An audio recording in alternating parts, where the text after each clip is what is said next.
রিদ মায়াকে নিয়ে সিঙ্গাপুর শহরে পৌঁছয় ভোরের দিকে। সিঙ্গাপুরের জনপ্রিয় হোটেল মেরিনা বে স্যান্ডস হোটেলের 106 নম্বর কক্ষে ওঠে দুজন। ভোরেই রিদ গোসল করে মায়াকে নিয়ে হালকা পাতলা নাস্তা করে। সারা রাত জার্নি করায় রিদ ঠিক করলো ঘন্টা 3 ঘুমাবে দুজন।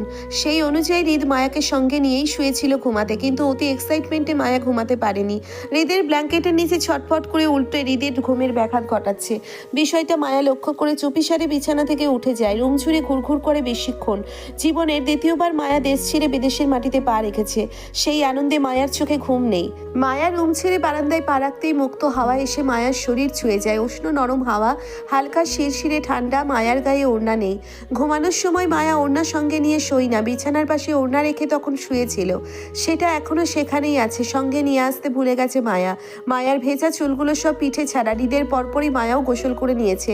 দুপুরে দুজন শপিংয়ে বের হবে, সেজন্য হোটেলে উঠেই আগে গোসল সেরে নিয়েছে দুজন। মায়া অবাক চোখে হোটেলের আশেপাশে সৌন্দর্য উপভোগ করছে।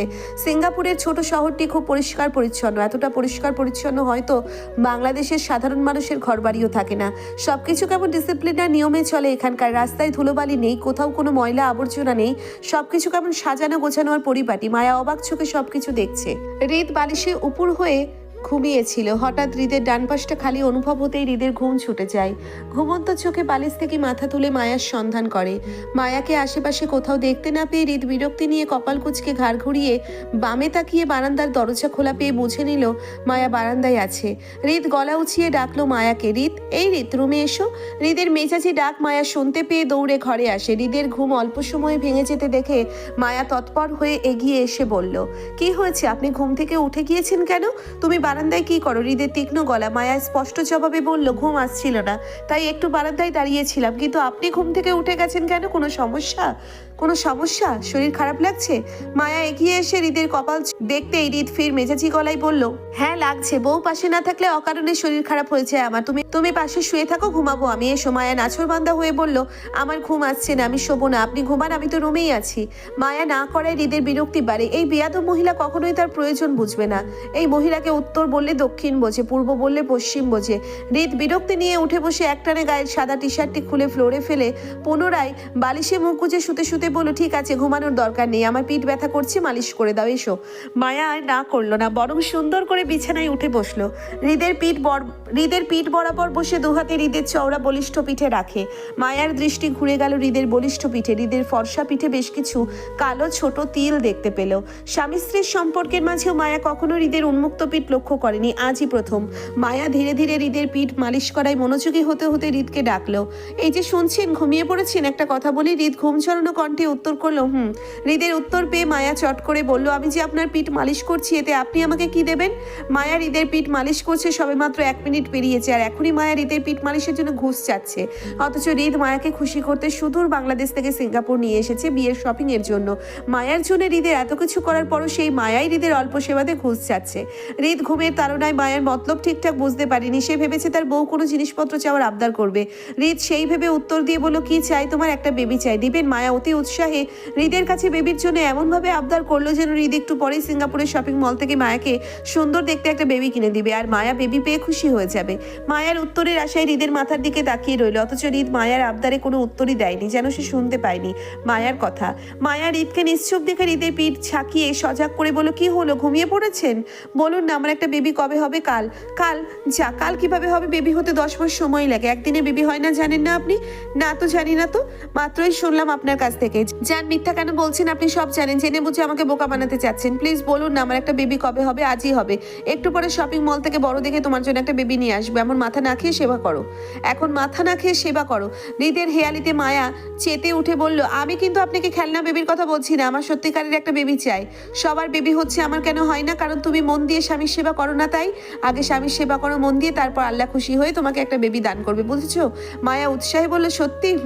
আর যদি মিথ্যা হয় তাহলে দ্বিগুণ স্বামীর সেবা করবে, তারপরও হাল ছাড়বে না। ওকে, তার মানে আপনার সেবা করলে আমার বেবি হবে? অবশ্যই। আজ পর্যন্ত দেখেছো স্বামী ছাড়া বউদের বেবি হতে? না, তাহলে তোমারও হবে না আমাকে ছাড়া।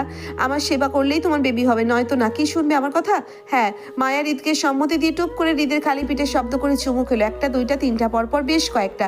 হৃদ ঘুমের তাড়নায় মায়ার রোমাঞ্চকর মুহূর্তটা ইগনোর করলো। মায়া বেশ সময় নিয়ে হৃদের পিঠ মালিশ করলো। হৃদের পিঠ মালিশ করার এক পর্যায়ে দেখলো মায়ার হাতের সোনার বালাই ঘষাই পিঠে হৃদের পিঠে লাল হয়ে যাচ্ছে দাগে। মায়া মায়া দ্রুত হাতে ছুরিগুলো খুলে বালিশের নিচে রাখলো। হৃদের পিঠে আলতো হাতে মালিশ করে দাগ হয়ে যাওয়া স্থানে ঠোঁটের পরশ দিয়ে হৃদের পিঠে নিচের মাথা ও বুক ঠেকিয়ে হৃদকে জড়িয়ে মায়া হৃদের উপর শুতে শুতে বলল, আমি সেই ভাগ্যবতীদের একজন যাদের আপনার মতো একজন অসম্ভব ভালোবাসার স্বামী আছে নেতা সাহেব। ভাগ্য সবাইকে ভাগ্যবতী করে না, আর না সবাই আমার মতো করে এত ভালোবাসার স্বামী পায়। এক জন্মে ভালো থাকার জন্য খুব বেশি কিছু প্রয়োজন হয় না নেতা সাহেব, শুধু একটা সঠিক মানুষ পাশে থাকলেই হয়। আমি আপনাকে এক জন্মে নয় সকল জন্মে পেয়ে স্বর্গ সুখী ভাগ্যবতী নারী হতে চাই নেতা সাহেব।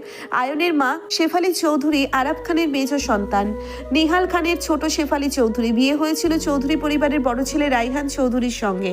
দুজনের পারিবারিকভাবে বিয়ে হয়। বিয়ের 10 বছরের মাথায় রাইহান চৌধুরী নিজের ব্যবসা বাণিজ্য, স্ত্রী, সন্তানদের নিয়ে লন্ডন শহরে স্থানান্তর করে যান। তারপর থেকে আয়ান আর ছোট মেয়ে নেহার পড়াশোনা সেখানেই হয়। নোহা আয়ানের 12 বছরের ছোট। আয়নের পর শেফালি চৌধুরীর সন্তান হচ্ছিল না অনেক বছর যাবৎ। অনেক চিকিৎসার আল্লাহর কাছে কান্নাকাটি করে দোয়া করার পর আয়নের ছোট বোন নোহা হয়েছে। নোহার বয়স সবে 18। একটু চঞ্চল প্রকৃতির, সবার ছোট আর আদরের হওয়ায় আল্লাদি সে। ভাবি হিসেবে জুয়ের সঙ্গে নোহার বেশ ভাব। মায়ার সঙ্গেও লন্ডনে বেশ ভাব হয়েছিল, কিন্তু মায়া দেশে না থাকায় নোহার সঙ্গে এখনো মায়ার দেখা হয়নি। হৃদ, মায়া, আয়ন, জুই সবার একত্রে মেজবানের অনুষ্ঠান আগামী শুক্রবারে হওয়ায় সকলের মাঝে শপিং এর ব্যস্ততা। দুপুর থেকে রাত 10টা পেরিয়েছে, তখনও খানবাড়ির সকলের শপিং এ ব্যস্ত। নিহাল খান ও রাদিফ বাদে খানবাড়ির ছোট বড় সকলেই সুফিয়া খানের সঙ্গে শপিং মলে উপস্থিত। আয়ন ও আরাফ খানও বাদ যাননি এতে। সকলের ভিড়ে আয়ন বেশ কয়েকবার জুইকে ডেকেছে, বারবার কথা বলার চেষ্টা করেছে, কিন্তু বরাবরই জুই আয়নকে ইগনোর করেছে। আয়ন বেশ কিছুক্ষণ জুইকে পর্যবেক্ষণ করে গিয়ে বসলো আরুফ খানের সঙ্গে। শপিং শেষে খানবাড়িতে পৌঁছতে রাত প্রায় 12টা বাজে। দিনভর শপিং শেষে সকলেই ক্লান্তিতে যার যার ঘরে গেল ফ্রেশ হতে। আয়ন ঘরে ঢুকে জুইকে কোথাও দেখতে পেল না। বিরক্তিতে আয়নের কপাল কুঁচকে যায়। জুই অকারণে কেন আয়নকে ইগনোর করছে তাও বুঝতে পারছে না। আয়ন যে জুইয়ের সঙ্গে 2 মিনিট কথা বলবে সেই সুযোগটাও জুই আয়নকে দিচ্ছে না। আয়ন রাগে ও বিরক্তিতে ওয়াশরুমে গেল ফ্রেশ হতে। জুই নোহার রুমেই ফ্রেশ হবে, কিন্তু কাপড় আয়নের রুমে হওয়ায় সে আয়নের ঘরে আসে কাপড় নিতে। আলমারি খুলে নিজের জন্য কাপড় নেওয়ার সময় হঠাৎ ওয়াশরুম থেকে বের হয় আয়ন। জুইকে ঘরে দেখে আয়ন তীক্ষ্ণ গলায় প্রশ্ন করে, তৎক্ষণাৎ এতক্ষণ কোথায় ছিলেন আপনি জুই?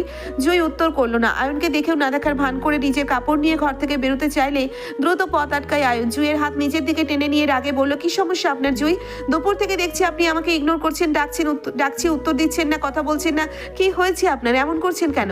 জুই জোর করে আয়নের থেকে নিজের হাতটা ছাড়িয়ে নিতে চেয়ে বলল, কিছু হয়নি আমার, ছাড়ুন আমাকে।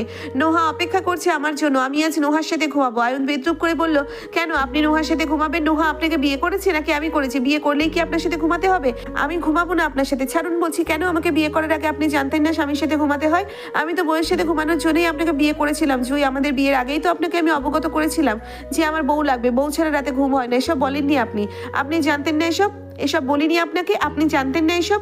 আয়নের কথায় জুয়ের চোখে অশ্রু দেখা দিল। জোর করে আয়নের থেকে নিজেকে ছাড়াতে চেয়ে বলল, আপনি দেহের টানে আমার কাছে আসেন, আমার মন জমা রাখেন অন্য কারো কাছে। আমি আপনার নামের বউ, আপনার সাথে এমন নামের সম্পর্কে আমি আর থাকবো না। আমাকে আপনি ছেড়ে দিন, আমি বাড়ি চলে যাবো, আপনার সাথে আর থাকবো না।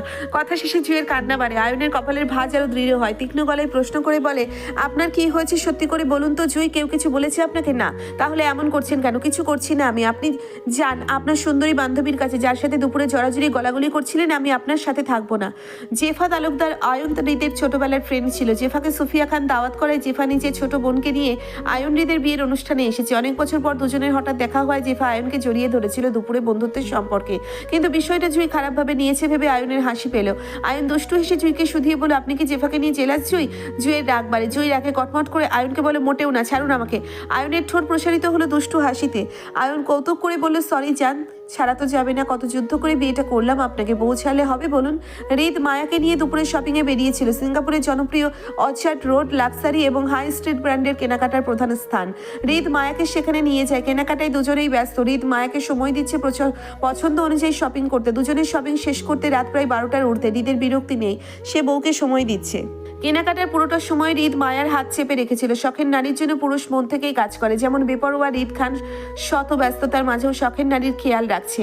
কেনাকাটা শেষে মধ্যরাতে মায়াকে নিয়ে হৃদ হোটেলে ফিরছিল। কাল বাংলাদেশে ফিরে যাবে দুজন। এখন রাতটুকু রেস্ট নেওয়া প্রয়োজন। মায়া সারাদিনের ক্লান্তির পরও বায়না করলো তাকে অল্প সময়ের জন্য হলেও সিঙ্গাপুর শহরটা ঘোরাতে। হৃদ না করলো না। গাড়ি পার্কিং করে মায়াকে নিয়ে নেমে গেল রাস্তায়। আশপাশটা জনমানবের ভিড়। এখানে বেশ জনপ্রিয় খাবার পাওয়া যায় ভিন্ন দেশের। হৃদের ইচ্ছে মায়াকে নিয়ে আজ ইন্ডিয়ান কিছু জনপ্রিয় খাবার খাবার খাবে। মায়া অতি উৎসাহে হৃদের হাত চেপে সঙ্গেই হাঁটছিল। হৃদ মায়াকে নিয়ে একটা ইন্ডিয়ান রেস্টুরেন্টে বসে। খাবার অর্ডার করে হৃদ মায়াকে বলে সে ফ্রেশ হতে ওয়াশরুমে যায়, কিন্তু ফিরে এসে মায়াকে হৃদ কোথাও খুঁজে পায় না। পুরো রেস্টুরেন্টের কোনায় কোনায় খুঁজেও হৃদ মায়ের সন্ধান না পেয়ে দিশেহারা পাগল হয়ে বাইরে দৌড়ায়। মায়ার নাম নিয়ে চিৎকার করে রাস্তায় দৌড়ায়, হৃদ হৃদ হৃদ হৃদ বলে। হৃদের কয়েক মিনিটের অনুপস্থিতিতে কে বা কারা মায়াকে নিয়ে যেতে পারে?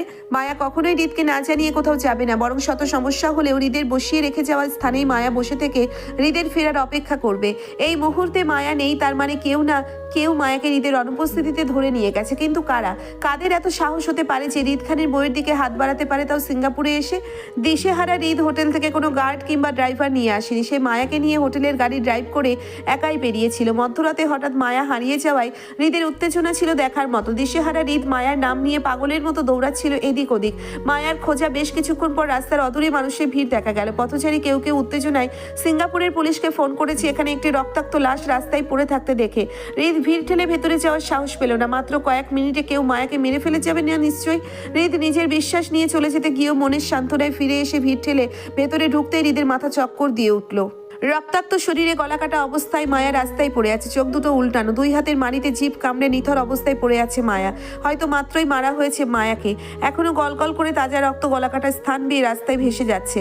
মায়ার সেই ঘোলাটে চোখের দিকে হৃদ নিজেকে দৃষ্টি স্থির করতে না পেরে ধপ করে বসে যায় রাস্তায়।